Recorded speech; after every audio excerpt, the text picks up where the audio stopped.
Ready. Oh, I know. All right, ladies and gentlemen, first and foremost, we apologize. It was my fault with these terrible ass internet issues, which caused me to be on mega CP time. It was like a combination of Gent and Moo combined on the level of CP time I was on. So I apologize for all that, but we made it. Damn. We alive. Shit. Kicking. All right. What do you say? Fuck me for basically. So damn, we starting off with the shots. we here now. It's been a long fucking day. But as you can clearly see, ladies and gentlemen, the Infinity Gauntlet is here tonight. We have a special episode of Gentlemen's Talk for you, rocking and rolling. We are bringing back that round of 32. We have got the Disney Song Edition, and we're going to bring y'all in on what we got going on. Let's run that intro.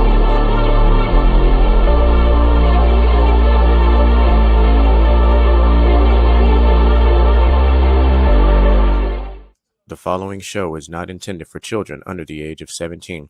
There will be foul language and adult content. Viewer discretion is advised.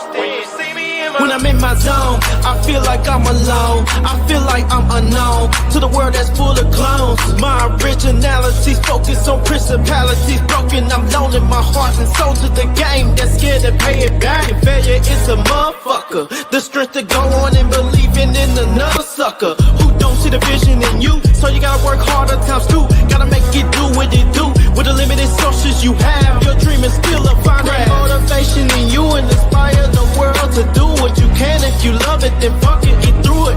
Yeah. Mumble mentality activated. I waited for so long. Get burdens I'm outweighed. When you see me in my zone. Woo! Boy, I got ready just in case you would froze out. I'm telling you. I'm telling you. When I tell you, like the kids say, we locked in. We locked the fuck in. We done figured out the issues. We good. All right, we good. The internet is rocking and rolling. Look, I'm over here looking at. I'm literally running off of a. You know what I'm saying? Thank you, AT&T. This is why you have things like this, because you got to be prepared. And it's ironic. We was talking about that. We was in the background of the show talking. Y'all didn't hear all that, but like DJ Michael B was talking about this man GQ really is like fucking Batman sometimes. I'm like, contingency plans is my go-to, and that's probably my biggest strength. So we figure some shit out. That's why we here. So as we talked about in the cold opening, tonight we have got the round of 32 Disney Song Edition, but we did something special for you guys because we've been working on this for a long time. Outlaw put together a sensational fucking list, and then for some reason, me and Outlaw was out, and we was like, what if we expand this motherfucker? Now, we didn't do 64. Now, don't get crazy, ladies and gentlemen. We did not do 64, so, relax. But we did do 40. All right? If the college football playoff if the college football playoff can expand, we can expand too. We can do that. We can get with the times. So we decided to add another round, and now we have the round of 40. So before we get into all that, we got to get into the fun shit, also known as these introductions. So, of course, as per usual, I am the one that they call Mr. GQ, but I am the king of Pride Rock. And let's get down to business. What up, what up? Y'all already know it's your boy, DJ Micah B, Disney baby since 1990. And one more time for the fellas.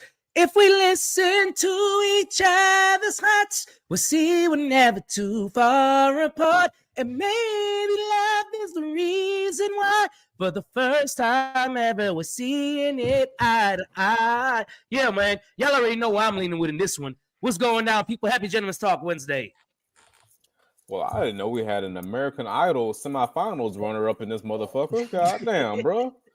Shit, I'll take my hat off for that one. That was fucking beautiful, dog. God damn. Whoa, where's the hairline at?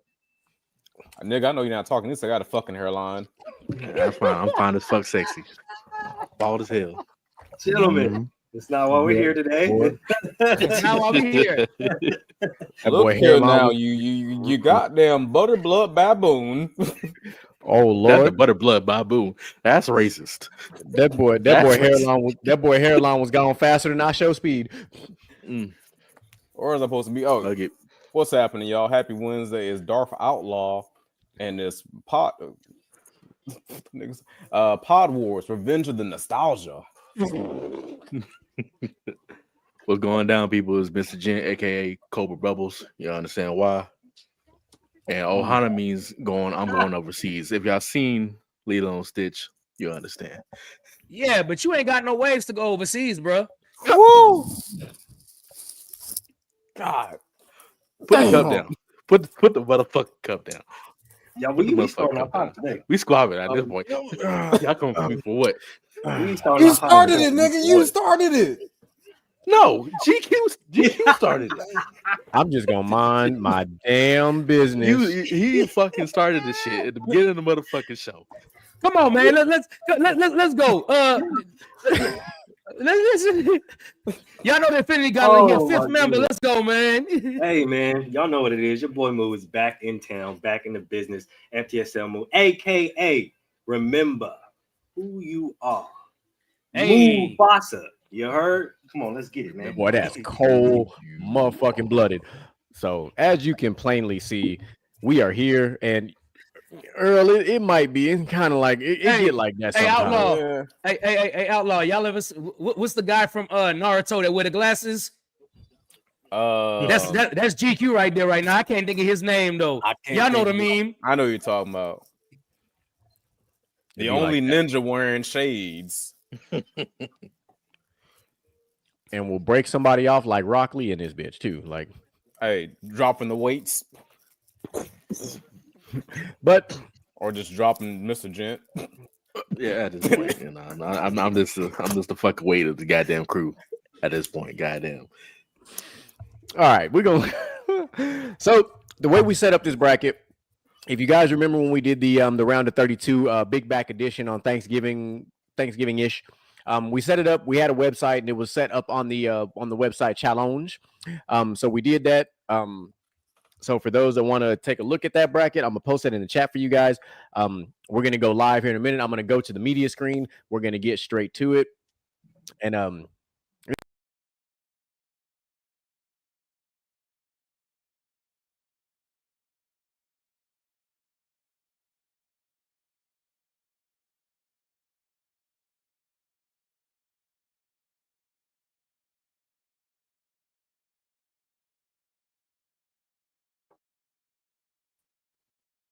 I have no idea what just happened, dog.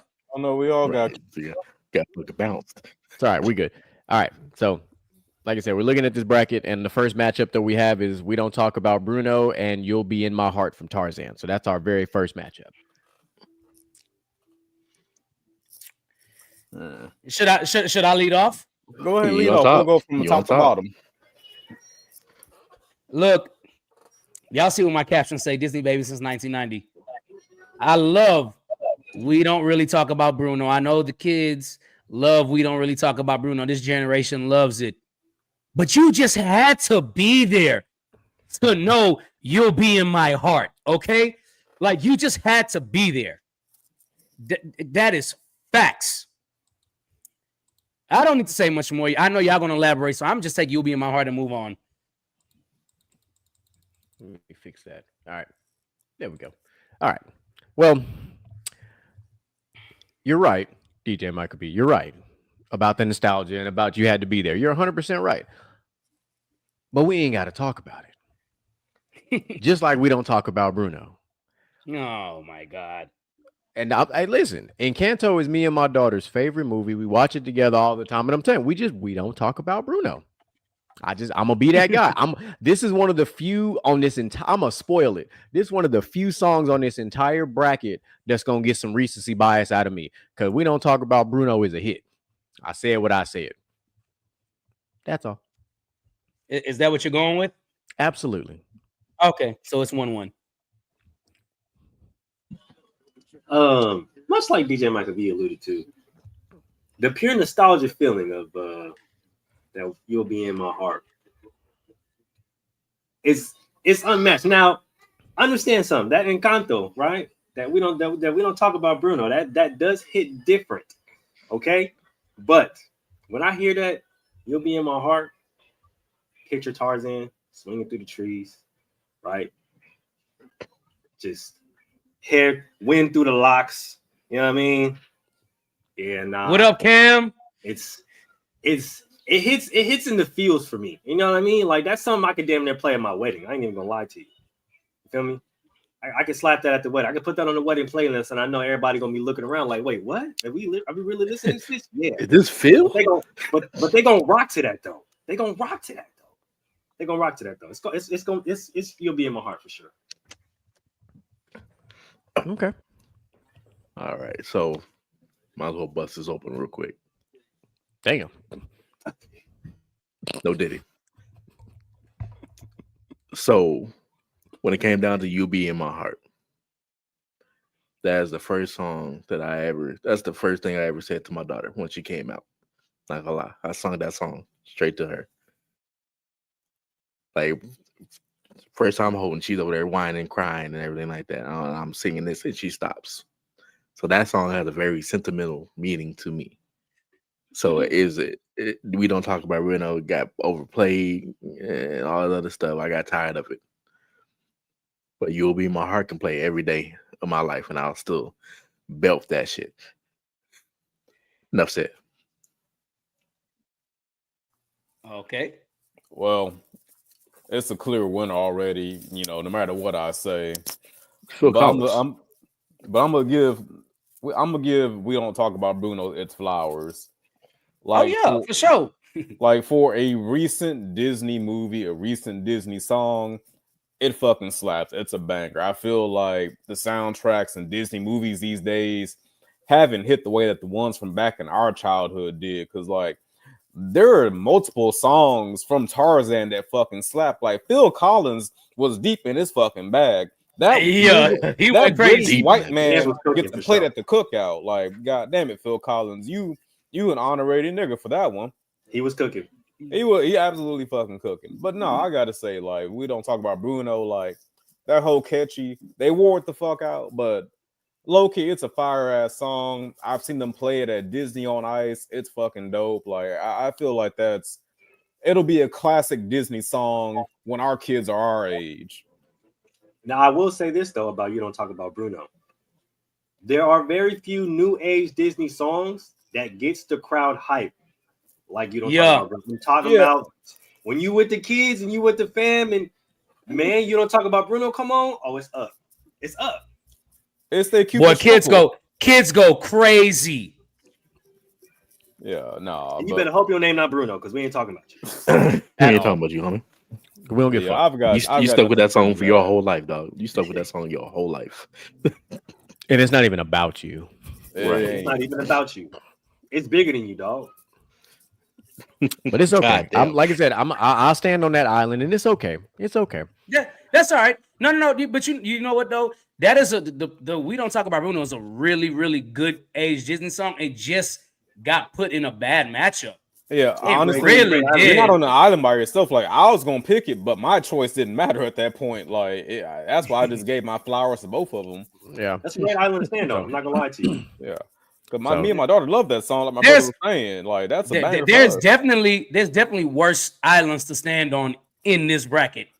Oh yeah, no, Let's for show. sure. So let's get to the second matchup. We already know who DJ Michael B gonna pick, but it doesn't matter. But we've got A Whole New World from Aladdin, and we got Eye to Eye. So we got us a nice little heavyweight bout still, despite however some people gonna feel about it. I'm only talking about one person, but this is actually a good heavyweight bout for this matchup. There's not a lot of songs on the. I mean, there's not a lot of songs in this bracket that could match up with this song. And this happens to be one of them. Yeah, so, it is. So we're going to do this in reverse order now. We're going to start with Outlaw and work our way back up.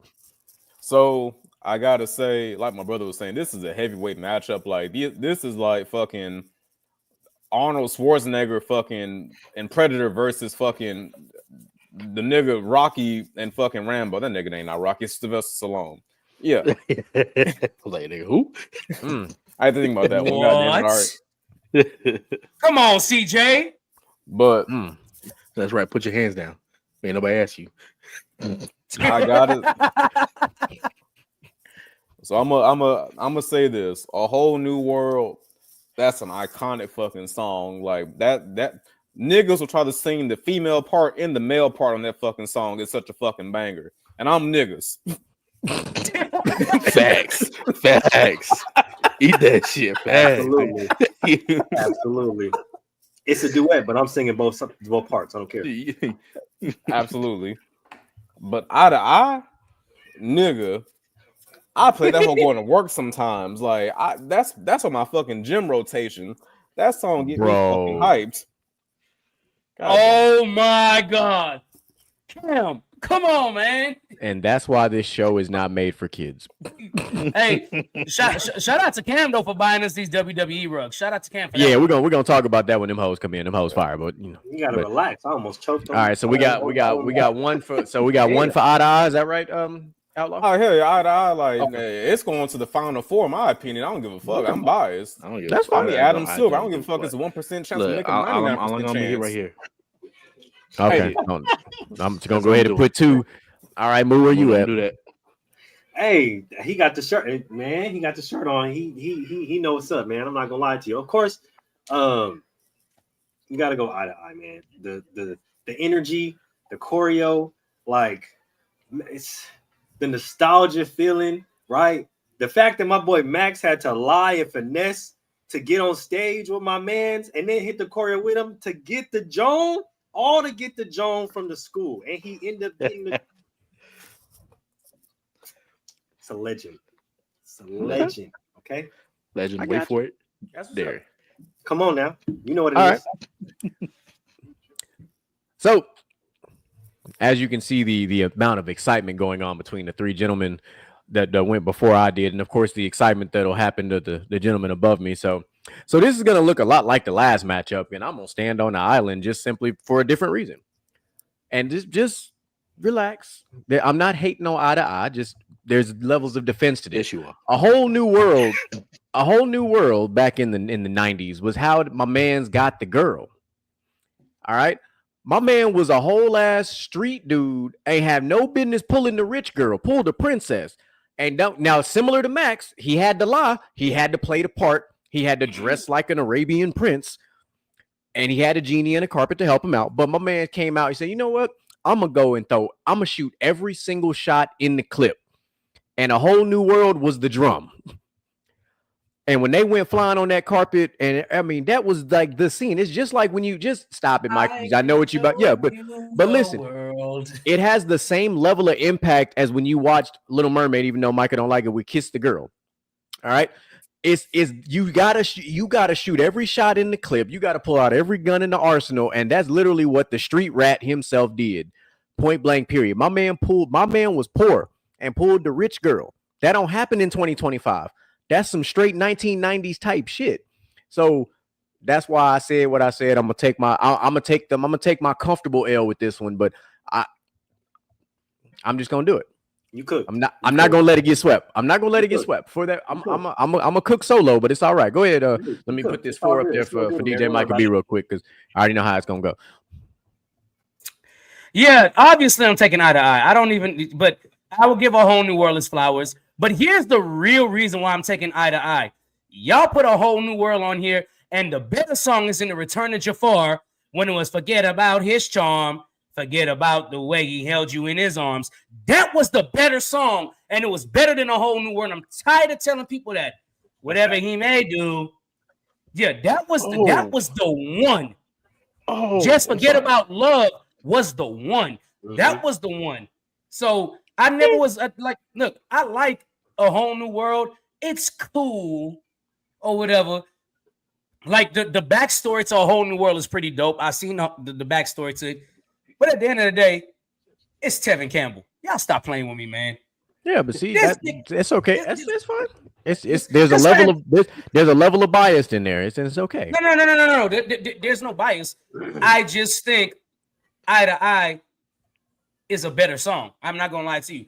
I think Eye to Eye is a better song. And like I said, I don't think A Whole New World is the best song in Aladdin, in the whole Aladdin series. Had they been matched up against something, I mean, even if we go to the second Goofy movie, an extremely Goofy movie, I would take Shake Your Groove Thing over A Whole New World too. So it's like that's my whole thing with it. But Goof did the hell out of that song. He did his thing. He did his big one. But can we stop? What the fuck is this matchup? Deal with it, because it's what did you not listen? Did you not listen to what I said? It was shuffled 4 times to take all possible things out. I don't like this. Listen, we did the same thing for the Round of 32 Big Back edition. So I don't like this. I forewarned y'all that this was gonna be some hurt feelings because like there are like very few bad Disney songs. Like, and this was gonna hurt. I This could have one's made this gonna hurt. bitch 50 and I'd have still picked bangers. Yeah. So here we go with Can You Feel the Love from Lion King and Go the Distance from Hercules. This is gonna be tough, but we're gonna flip this thing again. And you know what? We're gonna start with DJ Micah B. Go ahead, dog. Go ahead and get it started. Okay, here we go. I just want to tell y'all this because y'all, a couple of y'all on here might feel a certain way, and I don't care. Okay, the same way y'all said Phil Collins was in his bag, Elton John was in his bag on the Lion King, bro. Do you understand me? This nigga was in his bag. I'm going with Can You Feel the Love? Yeah, and I will stand on that island. I'll stand on that one by myself. I don't care about that one. I'm gonna tell you right now. I'm gonna tell you right now. You're not standing on an island because this is Lion King is my favorite Disney movie of all goddamn time. And Can You Feel the Love is my favorite fucking song from Lion King. It's better than I Just Can't Wait to Be King. It is the banger of bangers from that entire series of movies. All the Lion King. I'm not gonna say that. But I am. I said me. Not you. Me. My opinion. But because Can You Feel the Love is just that shit. It's just that shit. And I'm gonna go and put my two. So up until Beyonce got on it, it was my shit. So I'm gonna just keep listening to the original from now on. Yeah, I don't care about anything that got Beyonce on it whatsoever. We don't gotta. She don't even gotta be relevant for this conversation. Damn. All right, at all. She sang the song. Damn. Not the original. Well, not the original. That's what I'm talking about. We don't need remixes to everything. Everything don't need a remake or a reboot. And Can You Feel the Love was great like it was. This is facts. Factual. Yeah, this is actual. So the Beehive can hold that. Brother, who going next? When it comes to these matchups, now go the distance, right? I understand. We understand the level of vitriol. We understand the level of dedication it took, right, at Hercules' standpoint at that time. But as a child, we seen this, okay? We all seen this as a kid. The way Nala looked in Simba's eyes when this song played. Say, dog. Boy, Nala wanted a baby. Nala wanted a baby on site. Come on. Nala wanted the D right there. We all inspired to get that look when we played this song with a specific shouty, okay? Now, if you was like that, you got it, all right? Most of us was Simba in that situation, okay? Mm-hmm. It gotta be Can You Feel the Love? Because like DJ Mike, Elton John was in his bag.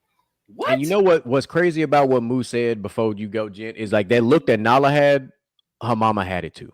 Come on. Because Shirabi had that look too, the way she looked at Mufasa. It's something about that look. I'm just saying. That look tell you, like, that look literally tell you, hey, we're going to the room right now. That's what I'm saying. Like, by the way, if you haven't seen Mufasa, you need to watch it. That look is the female version of On Sight. Hello. And I'm not talking about fighting. Go ahead, Mr. Jen. Do you think? Go ahead. This one stresses me out. I know your heart hurt. It's okay. This one stresses me the fuck out. Due to the fact that one is motherfucking Lion King. That's the best song on Lion King. The first one. The second we didn't put no Lion King 2 on here. Then that one would have blew out the water. But Go the Distance. Nigga. Damn. Hey, shit got real. Hey, shit got real. I felt his feeling in that one. Dog, it's hard. When I say belt that shit, I am on my way. Come on now, I can go the distance. Yeah, I'll be there someday. Come on, man. Well, unfortunately, this song is not going the distance, but it's fine. I'm gonna stay on this island by my fucking self because Go the Distance, I would hit that bitch anytime with the motherfucker. Ain't nothing wrong with that. No disrespect at all to everybody on this panel at some point is probably gonna stand on the island, and that's okay. Almost that's it. So I'm gonna say something. Even though that nigga came from me earlier, no Diddy, he not by himself. He not by himself. Okay. Go the Distance.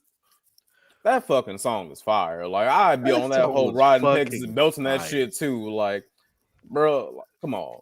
Like the whole cinematography of him talking to his fucking dad as a statue, that nigga come to life and everything. He flies off into the fucking the night sky on fucking Pegasus, bro. Pegasus, nigga. And he takes it up an octave. Nah, that nigga smooth as hell Bro. with that He shit. said he taking up an octave, dog. Well, you right.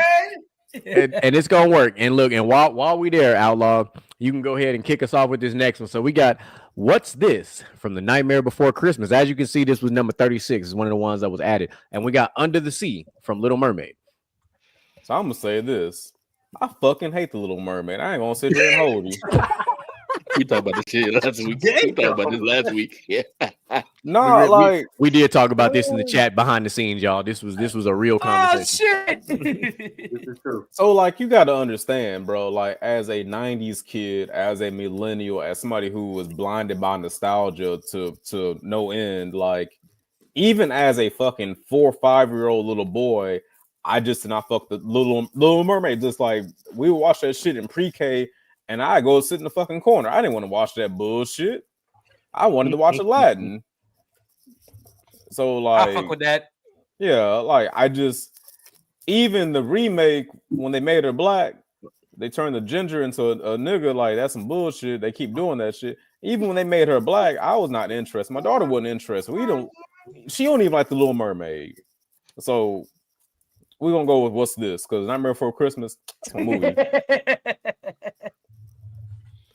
See, I'm gonna go opposite. He want to go with What's This? I don't like Nightmare Before Christmas. I'm gonna say it. I said it last week. I'm gonna say it again. You should have been out of my your fucking self. I don't give a fuck. That nigga tripped up and got his fucking threads caught in some shit, and then he died that way. The fucking Jack Skeleton didn't do shit. That piss poor show. What the whole story was about. The nigga could anytime trip on some goddamn thread. But at the same time, that Jamaican motherfucking crab, he did that shit. So run me with Under the Sea. You heard it. Oh, here we go. We got the first swing vote. Oh, yeah. Shit, this is literally on some NBA playoff shit. This is the swing game. Now, y'all might find That's this right. but I actually share Rod's sentiments, man. I'm not even gonna lie to you. What the I always felt like The Nightmare Before Christmas was not only overrated, but just downright ass. Because what is the fucking movie about? It's about The Nightmare Before fucking Christmas, nigga. What the fuck? It's in the title. But what does that mean? Nobody knows what it means. But it's provocative. It's all it gets the people provocative, right? It gets people going. I'll be right back. Other than that, what the fuck is the point of the movie? Like, I can at least say that Little Mermaid has a plot, has a story, and I'm following it. Nightmare Before Christmas, I'm sitting here looking at this tall skeleton looking nigga that looked like me in 8th grade, dancing and singing. I'm like, what? No, let me stop you right there. What the You fuck talking what are we fucking doing Little here? Mermaid had a better plot. It had a fucking worse love story. The bitch couldn't fucking talk, and you fell in love with that? Most I mean, niggas I was about to say you kind of set yourself up for that one because I mean, you know what I mean? I mean, because it's like what you see? Yeah, China not wrong. You know Nightmare Before Christmas is for dark individuals, and you got to have a certain. That's why I'm it's always. like, Well, you know what? Fuck it. it. I'm gonna be honest. I was a fucking emo kid in high school. I like going We to know. Hot Topic. I still mean, we like already going to know. Hot Topic. You had the we already beanies. knew that. You had the And- beanies when it's 70 degrees outside. Yeah, and speaking of that, right? I feel like that's where a lot of Nightmare Before Christmas gets his hype from. Hot Topic and you feel me? And like Spencer's. the Spencer's and shit. Because I'm like, nigga, like I don't even remember this movie coming on a lot, especially during Halloween or Christmas, bro. Like there's so much other more movies to watch. You feel me? Like I just no. You feel me? Under the sea, I can at least get jiggy to it. You know what I mean? Shoulders get to moving. I can't get bouncing, jiggy with this shit. you know what I mean? I can dance to it. I can sing to it. You feel me? Like when you think of Nightmare Before Christmas, the only song I legitimately think of This Is Halloween. Everything else is like, nigga. You know what you niggas movie? talking about? You made your case, So- brother. I understand. So So It's a China was fuck-ass movie. China was just letting us know she'd been here this whole time, but she had to go back and watch our roast session at the beginning again because she was cackling basically. That's what I gathered from her comment there. So all right, so the swing vote happened. So there we go. We're looking at a at a 2-1 thing on Under the Sea versus What's This. Now, I'm gonna stand in the middle first of all, just to start this off, because I enjoy both movies. I was truly a Disney kid growing up, so I fucked with Little Mermaid. Like, I watched them all. I enjoyed all. There's very few Disney movies that I don't like, and Little Mermaid was not one of the movies. I enjoyed Little Mermaid and I enjoyed Nightmare Before Christmas. I wasn't an emo kid.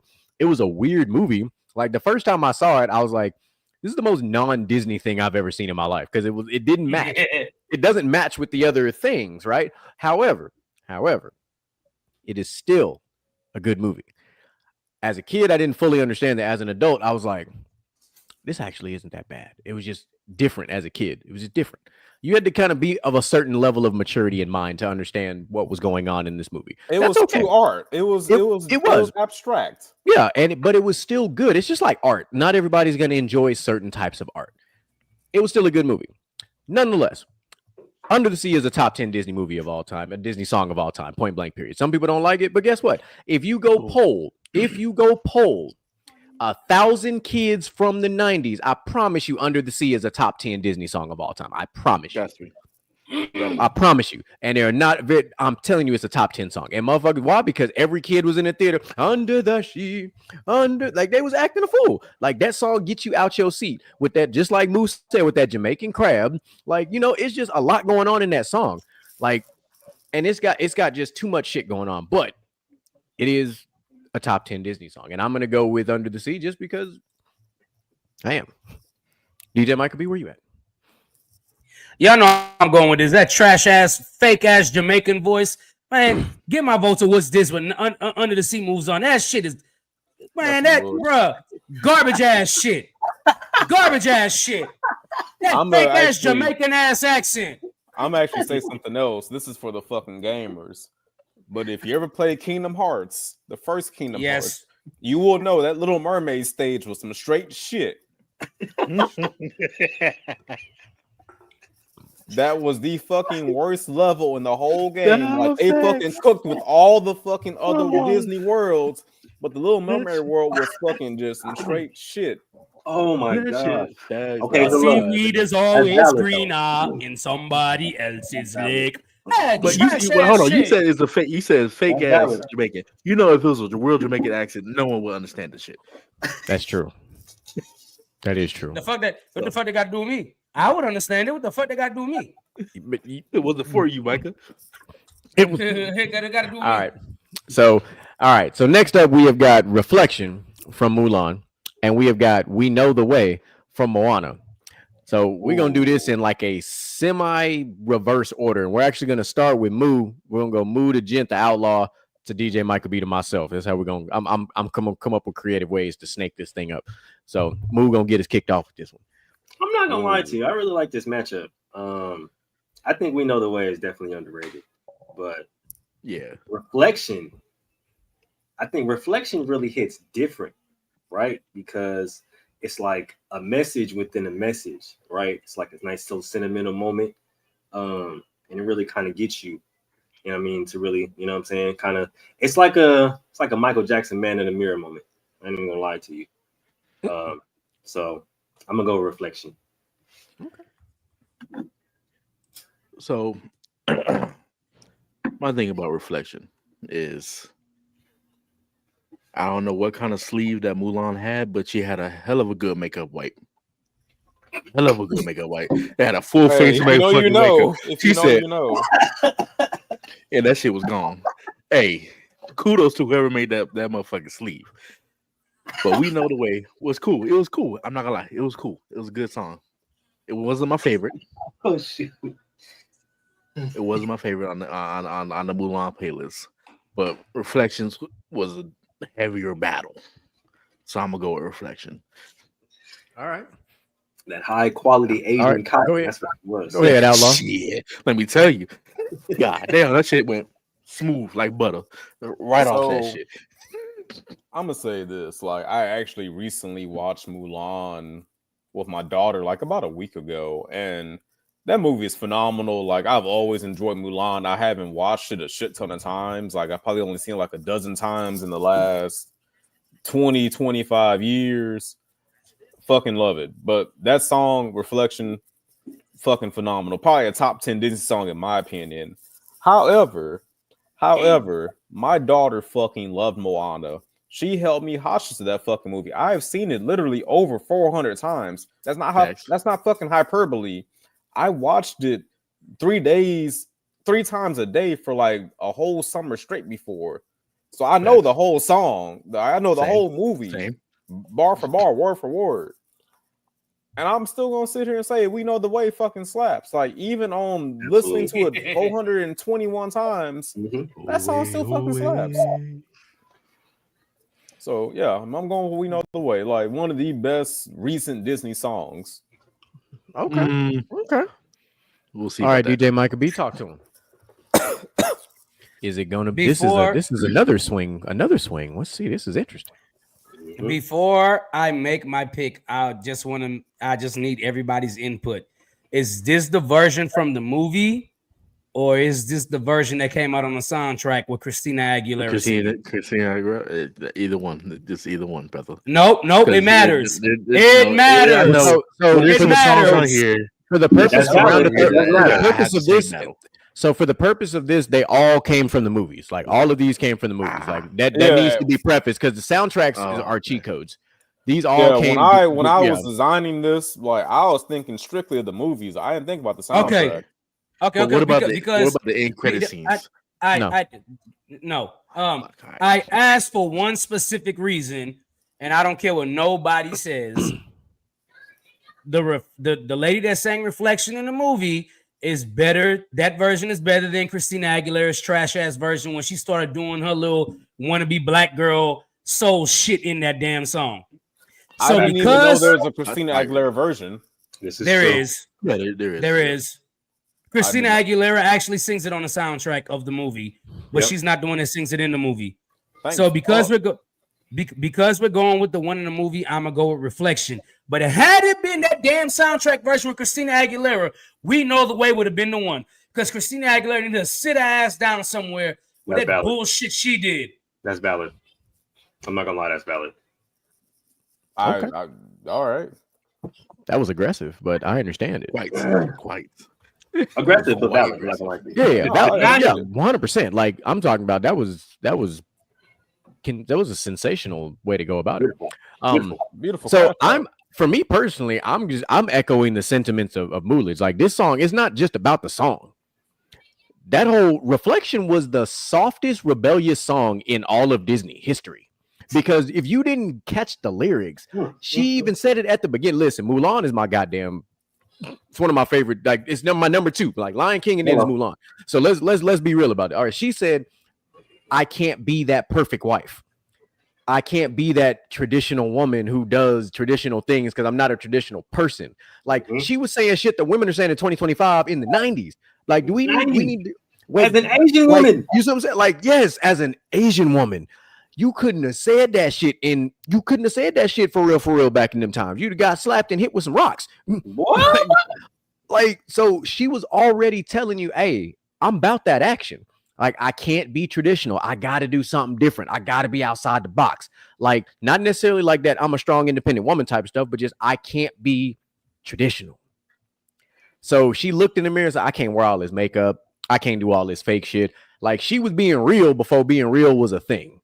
Point blank, period. So, like just like Moo said, it was literally a story within a story because the way that song tied into the movie, it was like a music video was happening during the movie because it kept doing the cutscene back to from her to the horse to her parents to the town they was in. Like it was a whole music video scene within an animated film. Yeah, beautiful. I deep dive. You like Mulan? Like I'm telling you, Mulan is that shit. So Reflection is absolutely getting my vote. Like we're gonna close that shit out the easy way. So. All right. You know, I'm not mad about being on an island by myself. We told you everybody was gonna be there eventually. We all gonna have an island. All right, here we go. Some of us have multiple islands. I already got 2. I got 2 islands. Shit. All right, this is gonna be fun. So, hey, look at that. This is gonna be fun. Part of Your World from Little Mermaid and Mother Knows Best from Tangled. Let's see how I want to start. Let's start with Mr. Gent. And then we're gonna go upwards. So we're gonna go from Gent to Moo to me to DJ Michael B to Outlaw. Close us out. See, when we made this bracket here, the Mother's Knows Best was not my pick at all. I was like, we can switch that one out. So Part of My World actually had a more nostalgic feeling for me, other than Mother's Know Best. So I'm gonna go with the Part of Your World. So Okay. simple as that. All right, what you got, Moo? Okay, so look, I like Tangled the movie, right? Only because it has me invested every single time I watch it. And like the whole storyline with, you know, being Rapunzel and stuff like that. The mom, I ain't gonna lie, she pisses me off. I ain't gonna hold you. Mother Knows Best. I'd be ready to punch her in the face. I ain't even gonna lie to y'all. Because why you like this? But Part of Your World, I feel like just hit different, bro. Because like she was willing to sacrifice so much for something she didn't really understand. You know what I mean? Like, just there's just levels to this. You feel me? And I didn't want to punch Ariel in the face when I was listening to the song. Like that's the main criteria here. Like I didn't want to punch her in the face when I was listening to the song. When I listen to the mom sing "Mother Knows Best," I'm like, you really don't. I'm gonna punch you in the face because why are you treating this girl? Part of Your World, Lil Murray. Because I'll go off on a whole tangent. So Moo was like 2 steps away from a straight crash out just now. That's what we just Yeah, heard. it had to be. All right. Because at this point, F her. Fuck her. Right? I hate even her.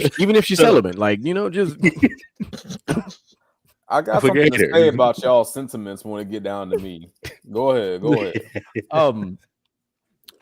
so there's not a lot of discussion required for this one. It's just not, because Part of Your World just literally is a nostalgia trap. Like that song by itself will have you watching the rest of the movie just because that song and the timing of when that song hits during the movie, it just is. And I'm with Moo. Like Tangled is a really good movie. It's another one. Like it's another one of those second generation Disney movies that was really fucking good. Like you didn't know what to expect when you watched it, but it was actually really good. It was a really good spin on a story that we were all familiar with. Tangled is a really good movie. But since we're talking about songs, yeah, I'm just gonna go ahead and go with Part of Your World. That's just how it's gonna go. Go ahead, DJ Mike. What do you think? I didn't even say nothing yet. Why you laughing? Fix your face, dog. Fix your face. Why you laughing? Fix I your didn't face. say shit yet. Why you laughing? You didn't need to. Your face said everything. Right there. That one. Right there. That face. Okay, since I need to fix my face, this thing here is as wide as the gap in between your teeth. Part of Your World. Let's move on. Wow. Wow. Okay. Okay, so go ahead, Outlaw. I'm Go ahead gonna say and something bust about us. Facebook. Hit us with that soliloquy. So, some Hoe of y'all ass. might be wondering, like, out of probably over 60 great Disney songs, why did I pick Mother Knows Best for this? Got him. For this bracket. Well, I wanted more villain songs because, you know, villains are a good part of Disney history. And I feel like to be a good villain, you got to have a good song. And Mother Gothel did have a banger. Like, this song fucking slaps. And for how much y'all fucking hate her, like, the song did its job. And I know I said some controversial things earlier about The Little Mermaid. But fuck it. This song actually does slap. So I'm going to go Part of Your World. Oh shit, we got a sweep. Damn. Like, as much as I fucking hate Little Mermaid, Part of Your World is a beautiful ass song, and like the whole Part of Your World does slap. yeah, the whole scene of her like singing it is fucking beautiful. It's this whoa. Damn. So that's what Damn. you. That's what you. So that's what we doing. God. That's what we doing. Damn. Okay. Okay. All right. Okay. Okay. All right. Okay. All right. Okay. All right. Okay. Okay. All right. All right. Let Well, me take this shot real quick, because boy, Okay. hold on. okay. And so while he's taking that shot, so as you can see by the bracket, we got the number 39 team in this case. Almost there, Princess and the Frog. If you have not seen Princess and the Frog, the fuck is wrong with you? That's all I'm gonna say about that. I finally did see it the other day, and it's actually a damn good movie. Like, I'm glad you got to catch up Oh, with you that. watched it? I'm Yes. so happy. Yeah. I'm so happy you watched it. So how do you? So before we get to that, we pause on the bracket for just a moment. How did you feel about that princess? Of all you, like, how did you feel she fits into the mix of the other princesses? So honestly, that's a really good question because I feel like if you go back and like watch all of the Disney princess movies, a lot of the princesses don't really have a lot of character or personality. Like they're all There you kind go. of very similar. I'm a white bitch Surface in level. medieval era, looking for a prince. Like no, like a lot of them are just the same bitch, just with different hair colors. And I Yeah. feel like Tiana is like actually like an actual person. Like her qualities. I feel like she's a great princess. Rapunzel's a great princess. Mulan's a great princess. But like the old Disney princesses from like back in the before the 90s, they're just all generic bitches. But yeah, Tiana is an amazing character. I was just And I don't want I to was call the princesses bitches because they're women. It's just they're just catch all. so I'm glad you did that. I just wanted to get your opinion because like we're me and Mr. Jen was talking about like Princess and the Frog was a really good movie, and Really good. I would Good bet soundtrack on at this. that. I would bet on this if Princess and the Frog came out in like 1999. Boy. It would have hit in a way Great. that people don't understand, and it's the setting of the movie. Like if you think about all the Disney princesses across the board, Tiana was in her natural environment. Mm-hmm.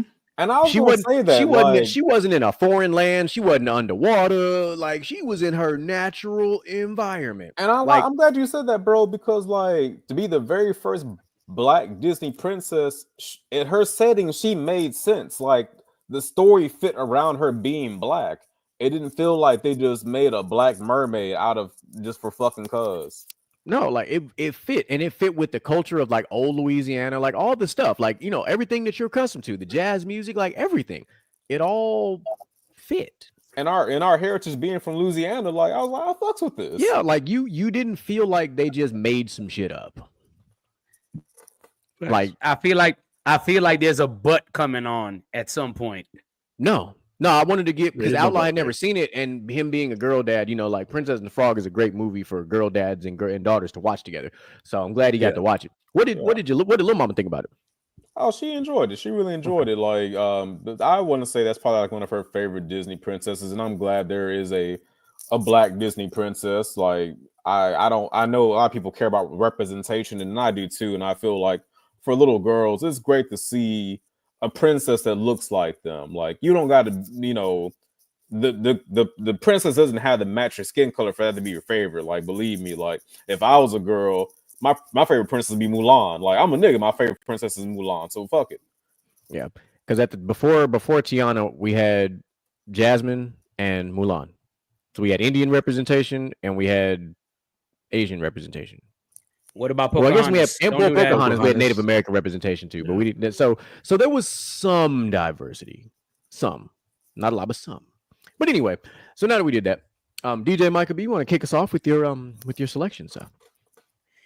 Yeah, this one kind of has me torn, but I am going to go with Almost There because I am a fan of New Orleans jazz, New Orleans music, just black music in general. A Friend in Me is cool, but it's based on this false principle that Woody and Buzz Lightyear were real friends. And if you actually know the story and going in Toy Story, them niggas ain't friends. They just amicable. I'm tired of telling people this shit. Facts. They ain't friends. They amicable. I don't give a damn. Almost There is like the quintessential song, though, man. It's that the Princess and the Frog for me. When y'all know my family's really a Caribbean heritage, right? But I have a lot of friends who come from Creole, French, and Louisiana heritage. Princess and the Frog hit different, and Almost There is a fantastic song. And I know I don't think I'll be on an island on myself in this by myself on this one, but I think A Friend in Me will probably win this matchup if I had to go. But Almost There is it for me. I love Princess and the Frog. It is one of my top 10 favorite Disney movies, and Almost There is one of my top 10, top 15 favorite Disney movie songs. A Friend in Me is kind of more of like to me. I never really part of that feeling is also that you actually feel it. You feel the words, you feel nostalgia. Never felt that at all with this song. I always felt like between Woody and Buzz was like, y'all ain't real friends. Y'all got friends that have friends together. And it is what it is. But I'm going with Almost There. I love the production. I love the words. I love the music behind it. It's a fantastic song. All right. Outlaw, what you got? So I fucking love Toy Story. Like, holy shit, like on my list of tattoos that I want to get, like I'm gonna get a Toy Story tattoo. I even fucking had Woody and Buzz in the fucking RC car, and I would take Woody and Buzz with me everywhere I fucking went when I was a fucking kid. Like that was like, you know, that nigga from Charlie Brown that carried the blanket around. Linus, yeah, I was the nigga with fucking Woody and Buzz everywhere. That was me. But actually, A Friend in Me is not my favorite Disney song. Like, it's not my top 10, not my top 20. Like, it's a good song. But my favorite song from Toy Story is I Will Go Sailing No More. When that nigga Buzz fucking falls and like that song is playing, that fucking song slaps. Like that song, yeah, that's a good ass song. So I'm actually gonna go with Almost There. Okay. Cool deal. All right, so I'll go next. Great matchup. Great matchup between classic and new. Because the age gap between these two movies is actually significant. It's almost drinking age, probably. Yeah, well, it's pretty significant. Like you're talking about a 16 year difference somewhere in there. It's a huge gap. And Toy Story is an absolutely timeless movie. Like it is. It's you can watch that movie today because 5 of us in this room were literally watching this when we were kids. And we as adults in our Mr. Gent wasn't born yet. Yeah, Young like ass nigga. But like all of us here in our late 20s to mid 30s, right? Is about the age gap of what we got going on here. Can still turn on Toy Story and enjoy it. And then insert Princess and the Frog. Years later. Great fucking film. Like it is. And now we talk about these two songs. A Friend to Me is the song that most, let me choose my words the right way. People of a slightly different shade resort to when it comes to songs like this, nostalgia songs, because this song is like every Tom and you know Lewis and Mark, you know, when they watch Toy Story, they're all "You got a friend in me." Like this is their shit. This is what they do. This is what they go with. This is what they rock with, 100%. And there's nothing wrong with that. All right, one of my closest friends when I was a kid, his name was Taylor. You know what I'm saying? Little Poindexter looking ass kid, and he loved this goddamn song.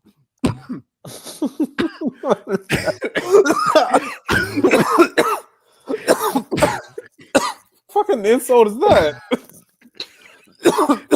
It's called Recalling the Past. But it's just like Outlaw even said, it's not the best song from the movie. Is it one of the most iconic from the movie? 100%. You can't go through this film without hearing this song in your head because it just ties with the movie. With that all being said, I'm still going to take Almost There. We're going to put some modernization on this damn bracket. Mr. Gent? I'm not gonna lie. I love, Toy Story. That's like Outlaw said, Woody and Buzz was with me everywhere. Woody and Buzz was the first reason I got my first fight in elementary. What the fuck? Oh my God. So like you said, I carry Woody and Buzz everywhere. So I put Woody and Buzz.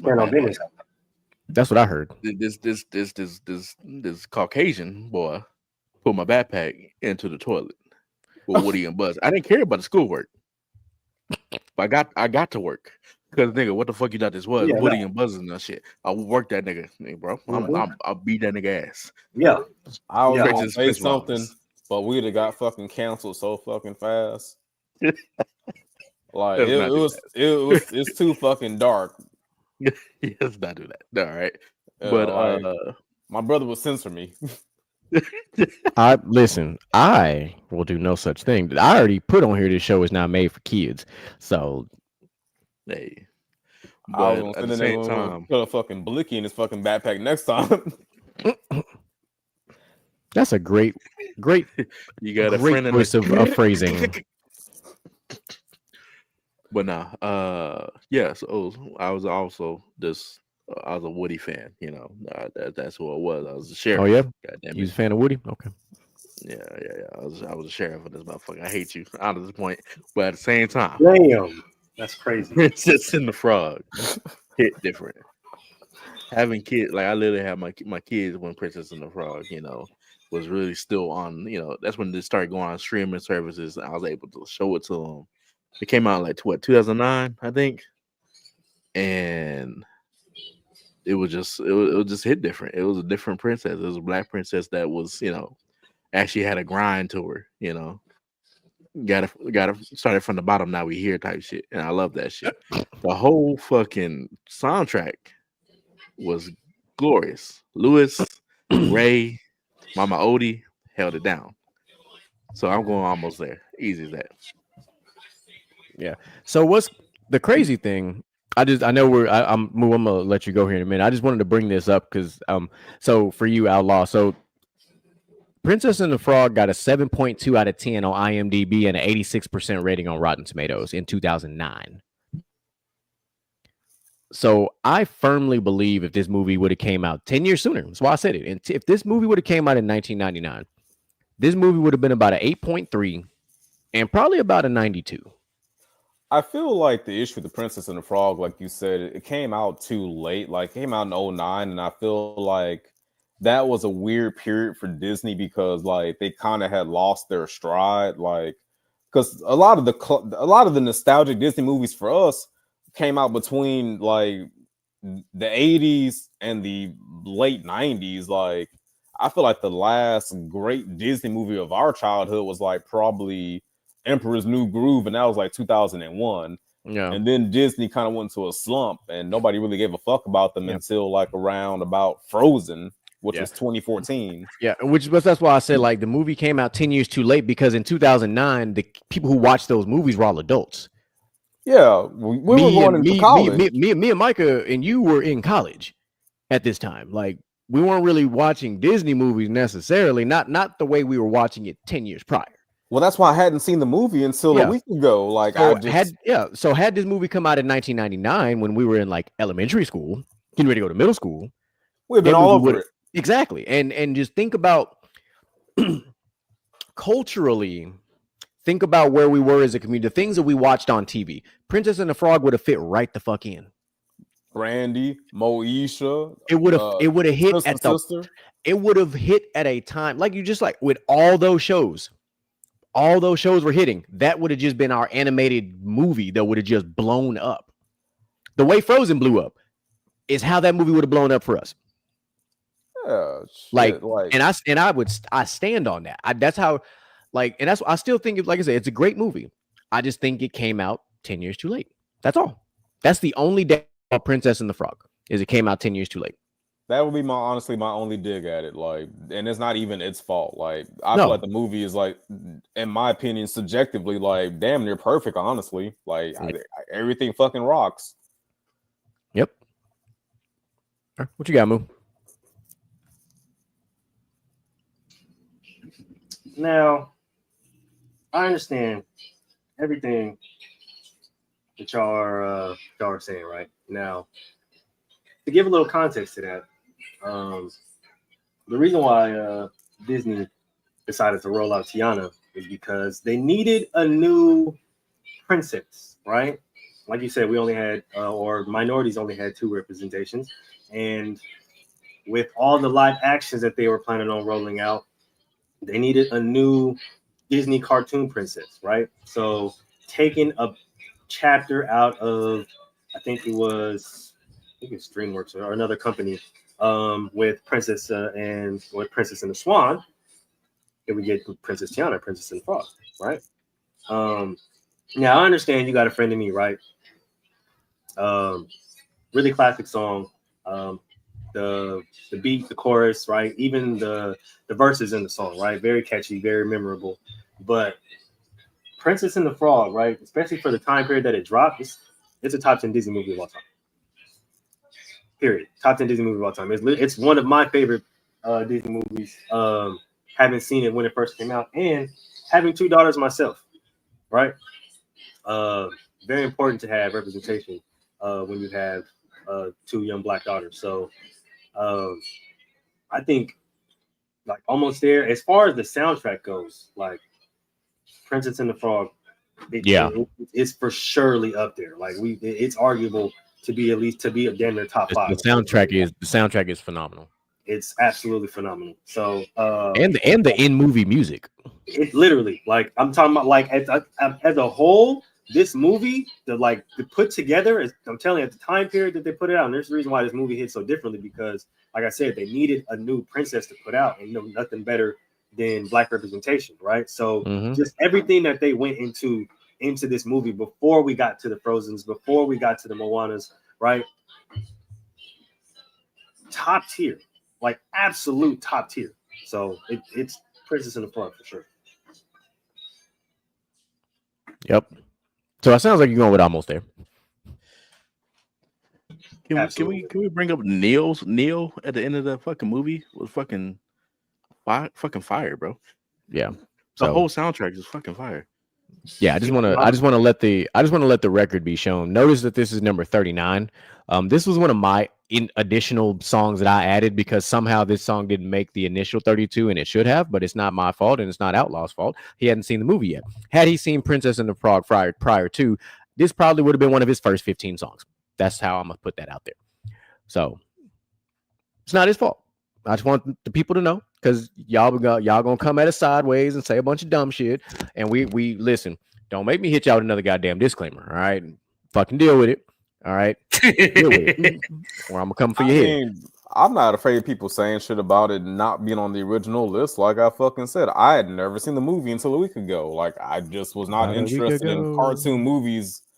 All good. All good. Yeah. No, you good. Like I said, you good.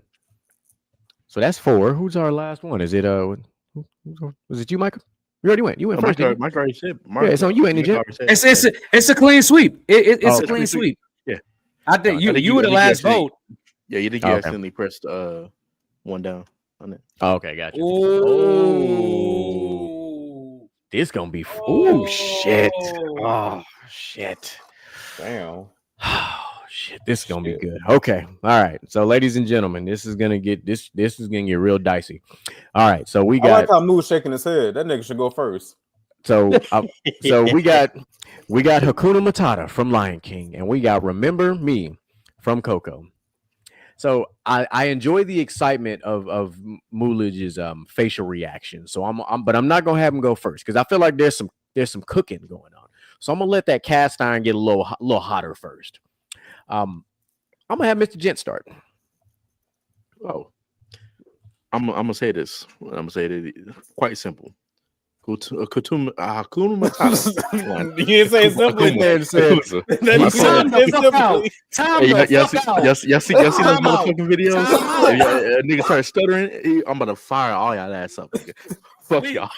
Hakuna Matata. You time out. You better shut the fuck up. You better pick the right song here.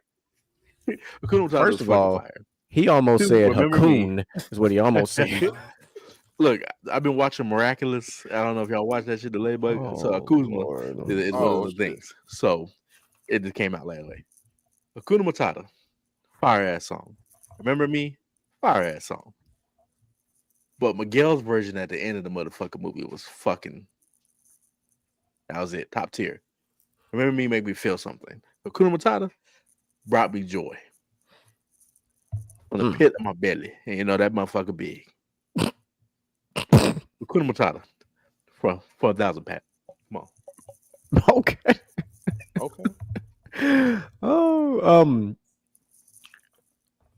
go ahead, DJ Michael B. What you got on this? What you got on this 40, homie? I was not expecting to go next. I was hoping to hear the arguments of everybody before I picked my answer. Good God. Oh no, I got to be strategic about this because Moo ready to cook, and I got to put him in a position to just let loose. Oh man. Okay, Hakuna Matata, legendary song, absolutely legendary. Remember Me. It holds the same weight. Like this is probably the most even matchup we've seen so far. Oh my God. I didn't want to pick. I didn't want to pick this early. I wanted to be one of the last two because I wanted everybody to make compelling cases. So I'm gonna make the case for the song I think is going to win, or the song I think is should win. Remember Me is one of those songs that everybody watched and cried about it because Miguel, his great grandmother, you know, the whole feeling, bro. Like it was absolutely top tier. It was amazing. If you've ever seen Coco, you know, they go into the afterlife and he meets his ancestors and somebody tried to deceive him. And Coco is one of those really, really just it arguably has a top 10, top 15 spot. I'm not gonna put it in the top 5. I can't put it in my top 5. And if y'all want to know later what my top 5 of Disney movies is, I can definitely tell you my top 5. But it's not in my top 5. It might be in my top 10, but it'll take some time to figure that out if it's in my top 10. Man, that song moved me to tears. That scene moved everybody to tears. Y'all know how this goes. But let me tell you, Hakuna Matata. Hakuna Matata is so iconic that when Drake came out with the motto, which was YOLO, niggas was like, our age was like, the only motto we know is Hakuna Matata. Do y'all understand how cultural impactful Hakuna Matata is? I know Jonathan Taylor Thomas played young Simba, but do y'all know who played the voice of young Simba? The same guy that played young Michael Jackson. Jason Weaver. The same guy that played on Smart Guy. The same guy that has a hit song with Chingy. Come on. Man. Talk about it. Bro, Hakuna Matata hits different. Up until, Matthew Broderick, up until his sorry ass comes in as adult Simba. Up until he comes in. I mean, Jason Weaver was running this thing, bro. Yeah, he was killing it. No, I absolutely love Remember Me from Coco. And I'm pretty sure if I was born after the year 1997, I would probably go Remember Me. But I wouldn't be able to go there. No. Man, Lion King got 5 songs on this list for a reason. And the reason is Jason Weaver killing every song on Lion King, bro. I got to go with Hakuna Matata. But goddamn, Harry, remember me even matched up with any of the other ones before the other two before it? Remember would have took the cake for me other than the one with the Princess and the Frog. I'm sorry. The Princess and the Frog. I would have still probably won with the Princess and the Frog. But man, the other two before the Princess and the Frog, Remember Me would have definitely won and had moved on. Because Remember Me is absolutely fantastic, and it is a amazing theatrical piece that should be remembered for all time.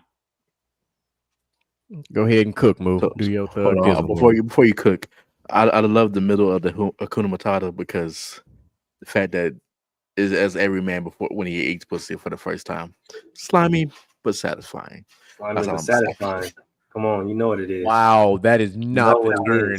That is what she said. Okay, I'm done. That was not the turn that I thought that was gonna go. Like I thought you were gonna talk about how he literally went from being young Simba to adult Simba. Like, no, this man went to health class on us one time. Yeah. Hey, hold on, move before you go. By the way, the bridge and the perfection of that song going from young to old, Hakuna Matata, and the vocals in the background, man, y'all can't tell me ran that shit. Listen, even adult Simba singing was fire. It matched, it harmonized very well. Like I know you don't have different opinions on that, but I fuck with it. I think it blended with the song. It blended well. It didn't fuck the song up. I'll tell you that much. It definitely didn't. When it comes to these songs, right?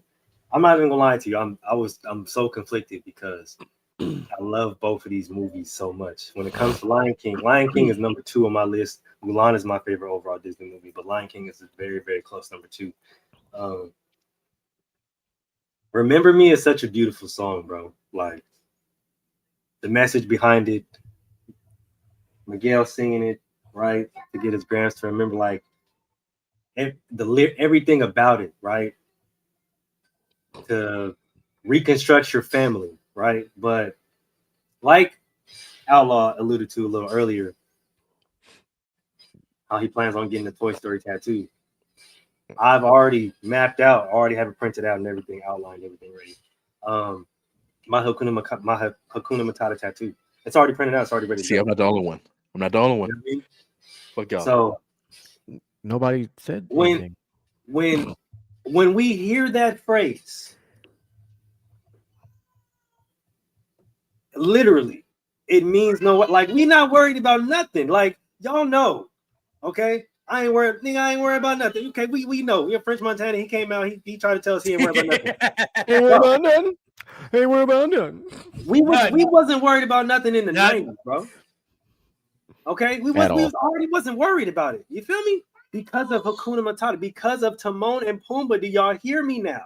Okay, they was putting us on before we was even being able to put on. Okay, it was crazy. It means no worries for the rest of your days. Okay, I'm chilling. What are we talking about? Yeah, sing it, kid. You know what I mean? Like Put what? that 3 up there real quick. Come on, dog. Come. So, it's legendary, bro. It's too legendary. You can't go against it. I'm gonna let Outlaw cook. I'm gonna let him go last and let him cook. I'm gonna round us out here because as the king of Pride Rock, we gotta take this song and contextualize it in a way that it has not been talked about yet. And Mulich started it, and I'm glad he started it because now I'm gonna take that alley he just doing. I'm gonna dunk that motherfucker. Timon and Pumbaa was the original unks. We got to remember Simba was lost. Simba got hoed by his basically his trash uncle and got basically on some feisty bullshit and got picked up by the unks that was out there, mentoring him, getting him right. Like, hey man, hold on, young blood, come on over here with us, man. We got you. Took him under the wing, didn't judge him, say, hey man, we're gonna get you right. And that man grew up, raised by his unks, and came back and took over the rock. You know what I'm saying? Like, let's be real. Like, this was a growth moment that you could be an outcast, and with the right mentors, you can change the game. And that's exactly what happened. Because Simba low-key could have ended up, he could have ended up somewhere else and just gone. He could have been, been done. But he got picked up by these wild-ass uncles of his. And look what he did. You know what I'm saying? My man grew up. My man, he tapped into his softer side because we know how lions are by nature. We just do. We know how they are by nature. And then remember, when he became adult Simba, what happened? His Boo-Thang found him.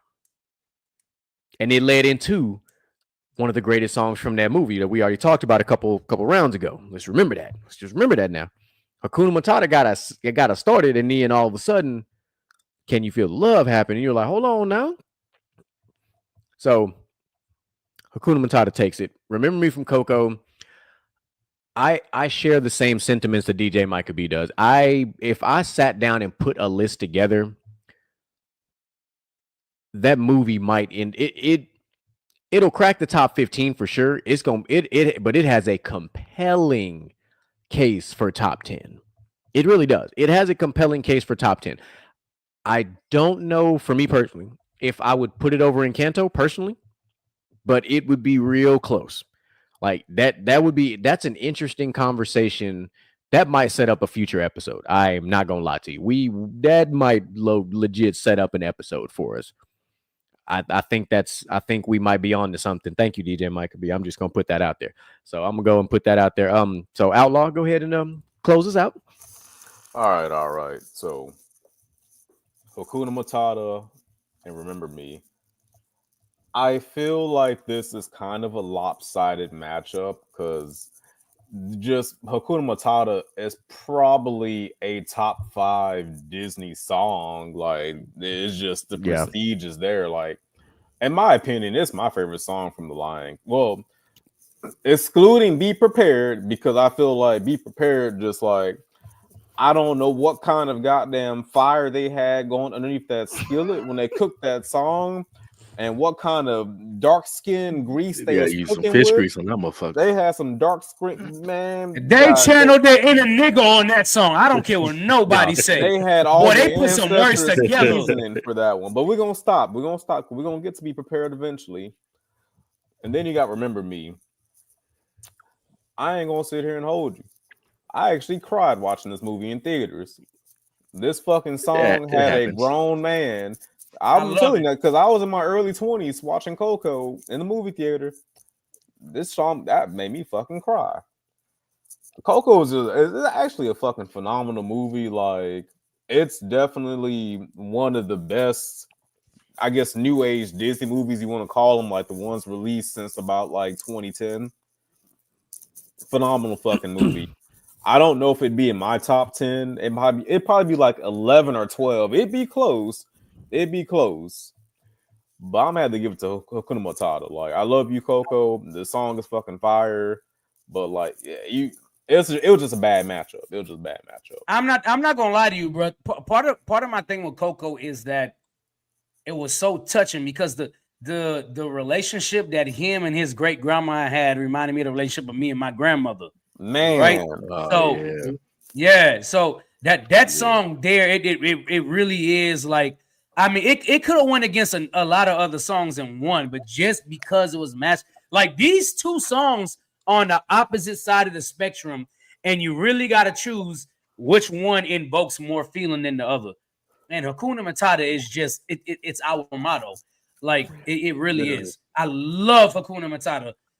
The fact that Hakuna Matata breaks into a whole separate song when he was a young warthog, you know, like it breaks into a whole separate song. actually, You see? I'm gonna go ahead and have a segue for you, DJ Micah B, because you talked about like the bridge between like the young Simba and the adult Simba singing, like how that's phenomenal. But I'm gonna tell you how it's even more phenomenal from an animation standpoint because of the fucking bridge scene where them niggas is going across the bridge singing, and like you see Simba, and you see the stage of the lion. yeah, Yes, sir. he becomes a teenager, then becomes an adult.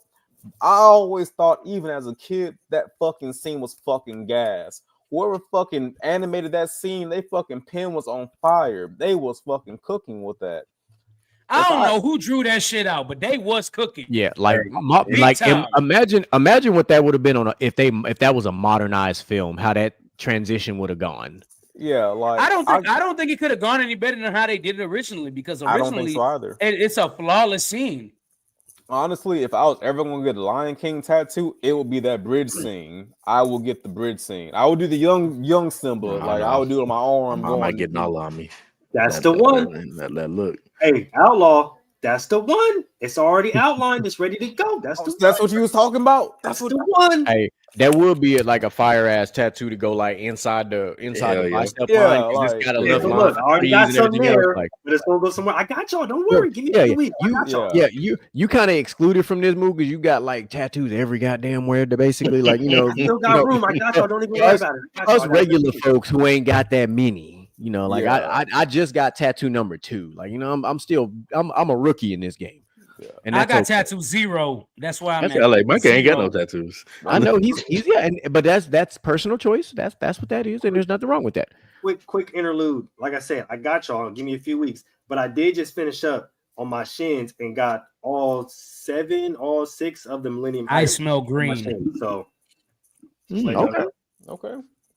All right, so we're at the hour and 20-minute mark of the show. Just about. We're gonna go 2 more rounds, so that'll give us 10. That'll give us 10 rounds that we've gone through, and then we'll go in. We just got into round 2. We're in the round 2 now because of that extra matchup. So we'll go ahead and get 10 matchups out of the way, and then we'll come back for part 2 next week.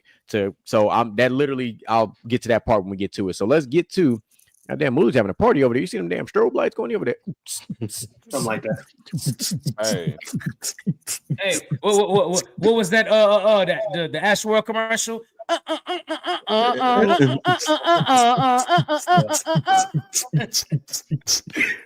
It was a whole vibe over there. But all right, let's get to the first matchup. First matchup of round 2, we got Surface Pressure from Encanto, which obviously you didn't see that in round 1 because it basically got a bye because of how the shuffling went. And You Will Be in My Heart from Tarzan. So I'm gonna let our resident Tarzan junkie go first because this movie seems to have a chokehold on Mr. Gent. So I'm gonna let him get us started. So I'm gonna say Surface Pressure was my additional pick. due to that was the fire ass song. Like literally, I was the first time we were watching Congratulations. Kanto. The first time we were watching No, Kanto. But you're right though. No, surface pressure is a fire ass. I wasn't really necessarily paying attention to it. I was like, okay, I'll just put this on for the kids. Yeah, she started hitting that bitch, tick, tick, tick, and it just can't stop. You were like, excuse me. That's a bar. That's a bar. But I was like, okay. But it has to hit differently because it's going against one of my favorite Tarzan and Phil Collins, type of shit. It's not fair.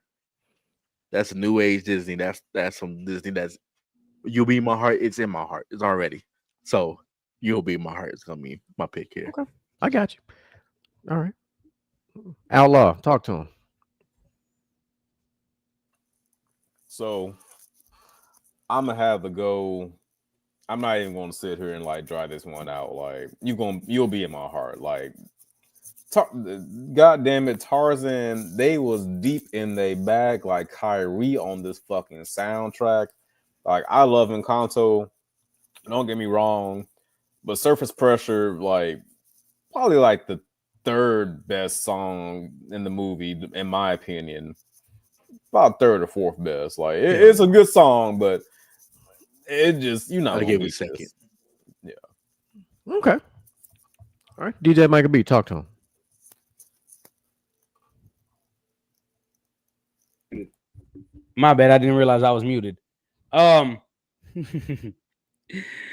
So Surface Pressure it's really good. It's not great. I'm gonna tell you why it's good and it's not great though. It's good because it perfectly captures the moment in the movie of Encanto of what's going on. It perfectly encapsulates that. It does. But again, it's just a song for a moment in the movie. I don't think this song transcends outside of the movie. If you hear this song, all you'll think about is the scene in the movie with the rocks falling down, the donkeys in front, and all that. Y'all know, y'all seen Encanto. Okay, so that, big, strong woman, I get it. But come on, man. You'll be in my heart. Okay. This is a song you can sing to a loved one. Like, this is it. You'll Be in My Heart is a song that's transcendent outside of the movie. It's transcendent outside of Tarzan. The amount of people who I've heard over the past 3 weeks, I didn't know this many people love Tarzan. I had no idea. I like Tarzan, I really do, but I didn't know the amount of people that love Tarzan. You'll Be in My Heart is one of those transcendent songs, and I'm gonna have to go with You'll Be in My Heart because it is so transcendent. You can sing this song at any point, and as y'all was saying earlier, it slaps. It doesn't just stop at a scene in a movie like Surface Pressure does with Encanto. It transcends the movie, and that's where I think You'll Be in My Heart has the edge because it transcends the movie. You can use this song anywhere. You can listen to this song at any point. Okay. Nothing wrong with that. So let me fix this first. All right, I'm going to go ahead and put my You'll Be on My Heart on there. But what I am going to do is I'm going to take what DJ Micah B said and I'm going to build on it because there's a part of it that wasn't said. Yes, you're right. Surface Pressure absolutely talks about a moment in the movie, a scene, however you want to view it. But it does one other thing. You said it didn't transcend the movie and all this other stuff. But what it did do is it did set you up. It was the perfect foreshadowing song because of the timing of the song. We didn't know how the movie was going to end, but it damn sure gave us a hell of a foreshadowing because it literally showed us the cracks amongst the family and the dissension and all the things that were boiling. This song was telling you that the boiling point was coming, but you still just didn't know how it was going to happen. So it definitely was a phenomenal song for the movie. And then I think Outlaw said it was like his third or fourth best song of the movie and whatnot. I would put it at probably number 2. I think I'd be fine with it at 2 because of the impact of the song. Like not like I take out the fandom of the catchiness and all this stuff like we do with with the Bruno song and everything else. Surface Pressure had an impact in this movie that it's like if you're watching the movie and you're analyzing the movie, you're like, hey, Surface Pressure really kind of set up a lot of shit. If you think about the snowball effect after Surface Pressure finished. But I'm still going with You'll Be in My Heart. Mulich? I think you explained Surface Pressure and the impact that it had on the movie entirely. Setting up all of the rest of the songs, I guess, that we were bound to hear. But much like Mr. Jane alluded to earlier, You'll Be in My Heart kind of hits different, right? Because not only is it something that you can, like DJ Michael B said, sing to a loved one, it's something that transcends outside of the song. But this is actually the song that my wife chose when we found out that we were having our son. It was a really long 6-7 years of trying to have another baby. Wasn't really working until we found out that we were having a boy. And it just, every single time I hear this song, I think about that moment, like finding out that I'm finally having a boy after having 2 girls, and seeing the blue confetti come down from the umbrella, and just the moment and everything, and the song choices she chose because we talked about it and everything. So in my heart is like a special place, in my heart. Okay. So definitely gotta pick that one. Sweet action. I gotta say something real quick. I guess like watching these movies as kids and then watching them as adults and as a dad, like this shit will make you pick differently, honestly, once you have kids in the mix. Mm-hmm. For sure. Like, bro, the movie that was fucking beautiful, dog. Like, I get that. I love that for you, bro. Hey, I appreciate it. Yeah. So, what a phenomenal way for us to end the show with our last matchup is 2 up-tempo, upbeat ass, fire ass songs. All right. Even if you don't like Beauty and the Beast, the Gaston song was a banger. Sorry. It just was. Okay. You don't have to like the movie. The Gaston song was a banger. But Zero to Hero. Oh, Zero to motherfucking Hero with the choir and everything else going on. Like Zero to Hero was like, I'm gonna tie this in a way that I don't know if we can do it this way, but like Zero to Hero is like the Negro spiritual of fucking Disney songs. That's how I'm gonna phrase it. Because of the choir in the background and all the other the shit. Like that's how I'm gonna phrase this song. And if you think I'm wrong, go back and watch the video. Just go watch the video and tell me I'm wrong. If you think I'm wrong, cool. But it's just if you really think about it and just everything that happens in this particular song, that's how it comes off. Like, granted, Hercules is not, a Negro necessarily, but it hits like that. So I'm gonna let DJ Micah B go on and cook first, because I imagine he about to have a ball with this one. No, I really don't have a ball with this one. I just think this is the most lopsided battle probably of the second round, because I'm not a Beauty and the Beast fan. I don't think anything on Beauty and the Beast is good besides Gaston on the soundtrack. But come on, man. Y'all know what song is winning this. I don't even think we need to go down and pick 1 through 5 or what song is going to win this. You might as well run that shit up to 5, because everybody on this panel is about to pick Zero to Hero. Come on, man. Just run that shit up to 5. We don't even got to discuss this. We can skip this one for another day at this point. You know what it is. Zero to Hero easily is going to sweep this. And if any one of y'all pick Gaston, I'm going to say you're fucking lying. Straight up like that. I think you're lying and you just want to front. Plain and simple. We know who's winning this. Y'all stop playing with me. I'm done. Hey, man, you want to know how I know that nigga was serious? His fucking accent started to slip. Mm-hmm. You heard it? That's the liquor. That's the liquor. That ain't no. That ain't the liquor. No, that ain't the liquor. Trust me. That's just the If any Caribbean. single one of y'all sitting here and pick Gaston over Zero to Hero, you're banned from the rest of the damn tournament. That's passion. God damn. That's That's a passionate passion. ass nigga. Passionate ass Like- nigga right there. Oh man, like, listen.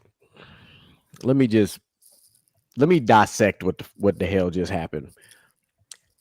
Don't take away from the entertainment value. Damn, sometimes a little random controversy is cool for live streaming. There ain't no controversy on this. There ain't no controversy on this. But it's still, if somebody would have had a passionate soliloquy about fucking Gaston, you took all the gas out that shit. Ain't nothing I left don't but care right ain't now. Ain't nothing left but the Damn, tongue. damn, do I really want to say Gaston? No, I don't want to be No, because qualified. there's no gas. He took it out. It's just the ton left. Like he took all the gas. Said Nigga fuck the crossed his brakes. arms. He's serious. He cut the brake line Nah. before we even started the car. Like Nah, bro. Hey, I'm the gatekeeper for this one. I am, because there's no way in hell. I'm sorry. DJ Micah B said, "I'm the captain now." So I'm just gonna put my 2 on Zero to Hero. I was gonna pick it anyway, but it's not the point. It's the principle of the situation. But Zero to Hero. Zero to Hero is. I am gonna say this much about Zero to Hero. It is my wild card to make the Elite Eight, because I think it's that. I think it carries that much weight. I think it can make the Elite Eight, and we about to find out. Like I think it's gonna really come down to matchups. It's one of those, like, you know what? I'm gonna put it to you in football terms. Here's how I'm gonna get you. You ready for this one, Michael? You might like this. I know Moo gonna fuck with it. Zero to Hero is last year's Washington Commanders in this bracket. It's got a Jaden Daniels type of situation where if it catch the right matchup, it's gonna catch a couple of these songs slipping. So if you watch football, you heard what I just said. Zero to Hero is last season's Washington Commanders with Jaden Daniels at the helm. That's what I said. Right now, eye to eye is the Philadelphia Eagles. All right, last year, current Super Bowl champions. That's just what it is. And one of the Lion King songs, stand out is probably we're gonna say stand out is the Detroit Lions. We're gonna do that. Yeah, I was We're gonna do that. That's fair. It's valid. Be prepared is 100% the Kansas City Chiefs. Yeah, that's boy. You eating with us? Hey, come on now. Come on now. You know I can. I can do a little something sometimes. So just be prepared for round 2, because it's gonna get real stupid next week. I just want y'all to know that. So I'm gonna go ahead and pass the mic on down to Moo. Go ahead and continue this sweep that Mike already put out there. I mean, he not lying. You know what I mean? I can't sit up here and try to make my case for Gaston. I don't like Beauty and the Beast as a movie. I'm not even gonna hold you. It is what it is. Of course, I watched it plenty of times, right? Having daughters, like I said. But as growing up as a 90s kid, having sisters as well, watching it a lot of times. But the movie don't hit like how Hercules hit, right? Like GQ said, them is Negro spirituals. Okay. Like that Zero to Hero is what I listen to at the gym.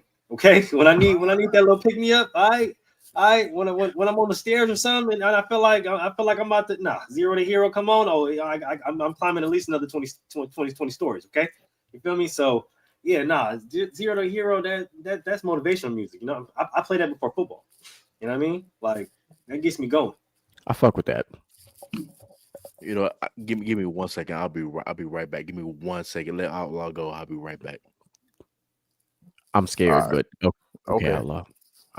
So I'm gonna say this, like I was saying earlier, like during the whole Tangled debate, I wanted to add more villain songs, and I feel like of the villain songs, Gaston is like, honestly, I don't even really know all the Disney villain songs. I feel like it's all right. It's actually a pretty good song. It's not bad. Yeah, it's a good song. It's just, this is a horrible matchup. Yeah, it's a horrible matchup. And honestly, like Moose said, Beauty and the Beast ain't that great of a movie. Like as a kid, yeah, that's one thing. But like as an adult, like objectively speaking, it is kind of mid. I'll still watch it every now and then, but it's kind of mid. It's kind of like cold pizza. It's not bad, but it's not good. I mean, look, it's a movie about an ugly dude getting the princess, like, or getting the getting the beautiful girl, like, it's Giving just basically saying bestiality. ugly. It's Oh, just saying ugly. Just giving All bestiality. right, I mean, listen, I wasn't gonna take it that dark, but Hey. Disney ain't gonna say it out loud, so we got to take it at the surface level. I mean, I will say this. I feel like of all the love stories, it's one of the better ones. Cause like she actually loved that nigga for being a monster. Like you watch Little Mermaid, that nigga loved her because she couldn't talk. But yeah, at the same time, that I beast was mean- toxic as hell. Beast was toxic as a motherfucker. I mean, you know If you what? were, listen, if you was a gym bro and got turned into a dad bod, you be salty too. Yeah, that's Because true. remember when he turned back into a human, my man was like fit, jacked, like that's like before the Look. relationship. Yeah, like, but I'm gonna have to go with Zero the Hero. Like my brother said, like everyone has done said, honestly, like the song fucking slaps. Like on the Hercules soundtrack, like they don't miss. They don't No, they don't fucking miss. miss. And like you said, like I can see this one sneaking past a couple of niggas. Like this song Mhm. is going places. Mhm. Doing big things. All right, go So ahead. the You reason close why I us out. said the reason why I said like give me a minute because like I said I went to DreamCon this past weekend and I picked up this right here. Lucky. Holy. Hello. That right Yeah. there. Put Them that- let me put sisters, that that's 5 on you real gospel. quick. That's gospel right there. Yeah. Mm. I Shout like out how you gospel. I like how you tied your BRB back into Mhm. this, you know. Mhm. Yeah. And Now- yeah, now, this print right here, fire as hell. I'm about to hang this motherfucker. Oh, the muses. now Yes. shout, fucking muses. shout That- out to that- Shout out to DreamCon coming to Houston next year. Yeah. This here this year, then they're doing it Yeah. next year too. So Yeah, So like that means that's I'm coming to Houston next year. that's what I'm saying. Like y'all, like, Yeah. I told y'all, I tried to get y'all on this year, but no, next year I want for sure. I want to. It's July 10th through 12th. Mhm. So it's my birthday July? weekend. Is it gonna be at is it gonna be at George R. Brown or was we're Yeah, it's gonna NRG? be Where- at George R. okay, Brown. George R. Brown. George R. All right, Brown. that's a perfect Yeah. place for it. George R. Brown is a phenomenal convention for any kind of convention. It's the perfect size for whatever convention you can think of. Like George R. Brown is built for all the above. And it's for anybody, even if you don't like anime. They got card rooms, they got domino tables, all that. They had All they had the Video gaming games. tournaments going on. Hell yeah, All the everything above. you want to do. All the All above. above. If you just black, you a black nerd, best place to be at. Run that shit. Yeah, I'll be there next year for sure. All right, so that's our first matchup that sets up for round 3. So that means, that's great. So we'll start off. I'm gonna give y'all a preview of what we starting next. Say, week's man, episode hold with. on. Time out. I'm Ooh. contesting this matchup. I am contesting this matchup God. right here. I love Throw it. the damn flag. Damn. We Throw the can't- damn flag. No, man, no. I'm throwing the flag on this. We got to do something about that. No, man, this is how the No? shit fall. I was gonna say that's how the cookie crumbles, man. That's crazy. Yeah, It's not shuffled it. fair I at the randomly same time. shuffled It's it not fair 4 at the same times. time. Like You're supposed to do a 5, but okay. I didn't know Moo was gonna be here, so I did it with 4. But hey, listen, that's I ain't gonna lie to you. The next 2 matchups, because God damn. the next 2 matchups, because look, just gonna show you. Look, like that's a good one. Oh my God. That's a good one. That's a good one. That's not a good one. Not for you because you don't like Pocahontas, but yeah, next week gonna be fire. So I'm gonna let DJ Micah B come down a couple notches because he's Number upset. 12 I'm gonna let 21 is a good matchup right there. ooh 12 and 21 is a good matchup right there. That's a fire ass matchup. hmm. That's one? That's coming. Oh, That's it coming. is. Oh. So it is, but That's I gonna already be- know. I already know who I'm picking, but that's neither here nor there. So Outlaw, I'm gonna let you start us off with our closing thoughts and your perspective and thoughts and feelings of how round 1 / the first part of round 2 went. So I'm gonna say this. Great opinion, guys. There were some upsets, but you know, I'm glad that we all have our own islands. That means we all have some strong opinion about some things. I feel like there were no bad songs on this list. Even the Little Mermaid songs, they all right. You know, I fucks with them. And I'm gonna leave it at that. Fair point. Mr. Gent, talk to him. Man, great show. I'm about to add probably about 4 more songs to this playlist. It is gonna go straight to the link tree. So if y'all you made a Disney song playlist. Oh, okay. Disney song playlist. So I didn't even know that. Okay. Hey, yeah, cool. See, we're magging it. We're happening. So yeah, go to the link tree, follow us on every motherfucking thing. Y'all go ahead and like that motherfucking subscribe button because we black dads up here, and Mike's trying to pay for a wedding. So we trying to get paid for this shit. Trying to get paid for this shit. This is a drawback from the chat we had in the group chat. But yeah, 10-4. Great show. Love y'all. Appreciate y'all. Oh shit! Go ahead, bro. Damn. I'm gonna have to edit that part of the show out. Oh shit! Hey, Micah's face was like, hold on, who the fuck? Which Micah you talking about? Because you ain't talking about. Oh my goodness! Oh man! Hey, this half of the bracket. This half of the bracket is it's working out itself. Of course, we got our our top contenders. We got some upsets and whatnot. It's gonna it's looking at it's gonna be an interesting contest. I already have a Disney / cartoon / anime songs playlist on Apple Music. So you guys can follow me Apple Music, Wildish20. All your favorite Disney Channel anime cartoon slaps, etc. But yeah, fire show, absolute fire show. All right, and then before I go, Moo, what y'all got cooking on PVT for tomorrow? Yes, PVT tomorrow. Actually, going to be a pre Money in the Bank. Got a lot of events and big matches coming up. Some finals because we get the first day of the finals tomorrow. And yeah. All right. So make sure y'all tune in. Y'all tune in to PVT tomorrow. Gonna be a fire ass show. Initial thoughts. I love the randomized bracket. I'm not gonna lie to you. This shit's great because I didn't get to look at the full bracket. Like I kind of glanced at the first round matchups, but like I randomized it and I said I'm gonna upload it and I'm just gonna let it do its thing. And the same thing, look, the same reason that DJ Micah B is pissed off, the same thing happened during the Big Back tournament. We got some matchups that we did not want, but it happened. And all we could do was talk about it because it happened. We randomized it and it's just what it is. So if you want to see what the bracket currently looks like as it stands, you want to get an idea of what next week's show matchups are going to look like, click on the link. The link will take you directly to the bracket. The bracket is a live bracket. It is updated literally while the show is going on. That's why I put it on the screen like I did. Outside of that, I just want to continue to give a massive shout out to Outlaw for putting this together. Even with the additional songs to make it around a 32 plus 8. It really made for an exciting first round. It's almost like we basically added a play-in tournament to the fucking thing, and it was actually dope as shit. Like it was it added a fun level of discussion.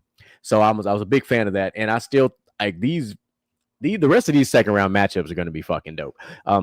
Make sure you guys like, subscribe, follow. I wanted to give a special shout out to all of our followers on TikTok because Gentleman's Talk finally crossed over the 10,000 likes threshold. So they fucks with us. They like us. So we finally crossed over. We done hit some 10K on some shit. So we absolutely love each and every last one of you guys that watch our TikToks, that react, that like, that add them to your favorites, that repost them. Shout out to my mama because she be one of the main ones. She always be reacting and commenting and stuff. My man, Coach Adams, will be out there doing the damn thing. Appreciate you. Cam, Cam for sure be out there killing it. Like we have some regulars that just love to come on and just continue to like and subscribe and react to the things that we got going on. So we appreciate you guys for that.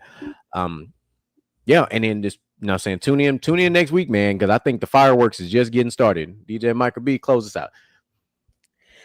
Let me tell y'all something, okay? Before I close this thing out, why y'all let this man come for me and not say nothing back? No, bring your ass back on the screen. Nah. Come back on the screen. Come back on the screen. Come back on the screen. Come back on the screen. Because Come back on the listen, screen. Was I wrong? Come back on the screen. I wasn't Like, gonna come for him because I was like, I'm just gonna let you do your thing. Like that had nothing to do with That's me why at I that got off point. the screen. I know you. I went ahead You and about to be on some bullshit. I went ahead and clocked out. That's what I did.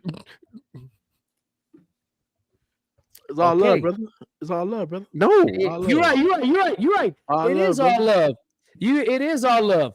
It is all love. All of a sudden, when it's final thoughts, you become the brave little toaster. Okay, so That's good. Good quote. Good reference. sit your Good ass back reference. down. I didn't say nothing about your James and the Giant peach head ass all night, other than when we first started making just trying to have, okay, now don't let me roast you tonight. Now do not let me. Nah, step in the light. Step in the motherfucking light for your safari ass beard. I'm right here. I'm right. Step in the light, nigga. I'm right here. Don't do this. Don't do this. With your McDonald's size hair, fucking hairline. Look like them M. Come on. At least I have a hairline, nigga. That's fine. Bitches love to lick my fucking head. Listen. It ain't my fault. Your hair look like my left nutsack, nigga. Okay, let's be clear about that. The left one, boy, not the right one. Why not both? Yeah. You know better. You know better. You know better. You over. Never mind. I ain't even gonna say it because I don't even want to get canceled. What I was about to say. I had to catch myself real quick. Why y'all do anyway? Okay, don't forget to catch me on PVT tomorrow. You got me, you got Moo, you got Willie. You already know what it is. Friday, they're gonna be talking that ish. You got Moo, you got Mel. Monday, basket to basket. You got Moo, you got Boo Wop, you got Troy, and of course, right back here next week, Wednesday, for the second part of this. Hopefully, Moo shows back up. The Infinity Gauntlet will be assembled. Y'all already know what it is. As far as everything else goes, we appreciate y'all. We love y'all. Thank you for helping us get to. Shut up, Moo. we appreciate y'all helping us get to 10,000 likes. I can't wait for next week. And this nigga over here shining bright like a diamond with that cocoa butter on his damn ass skin. Hell yeah, gotta stay moisturized, my nigga. Come on. Oh, shine bright like a diamond. Shut your ass up. And on that note, ladies and gentlemen, we are we out. We out, nigga. Motivation in you and inspire the world to do what you can. If you love it, then fuck it, get through it. Mumble mentality activated. I waited for so long. Get burdens, I'm outweighed. When you see me in my zone, you can.